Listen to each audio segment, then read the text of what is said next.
Austria Vienna Riaz Baloch Azerbaijan institute for democracy and human rights کے سربراہ اور انسانی حقوق کے محافظ احمد شاہدوف نے او ایس سی ای ویانا کانفرنس میں خطاب کیا۔ او ایس سی ای کے دفتر برائے جمہوری اداروں اور انسانی حقوق اور کی فن لینڈ کے چیئرمین شپ کے زیر اہتمام رواداری اور عدم امتیاز کے موضوع پر 2 روزہ کانفرنس آسٹریا کے دارالحکومت ویانا میں ختم ہو گئی ہے۔ Azerbaijan institute for democracy and human rights کے سربراہ اور انسانی حقوق کے محافظ احمد شاہدوف نے پینل مباحثوں جنوبی ایشیائی خطے میں انسانی حقوق کی سنگین خلاف ورزیوں کی طرف توجہ مبذول کروائی۔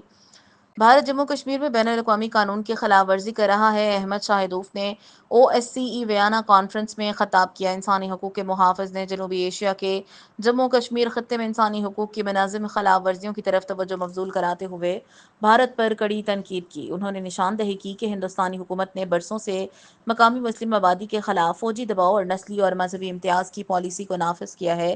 شاہدوف نے بتایا کہ 1998 سے اب تک 96,000 افراد ہلاک، 1,75,000 شہری قید اور ہزاروں خواتین تشدد کا نشانہ بنی ہیں۔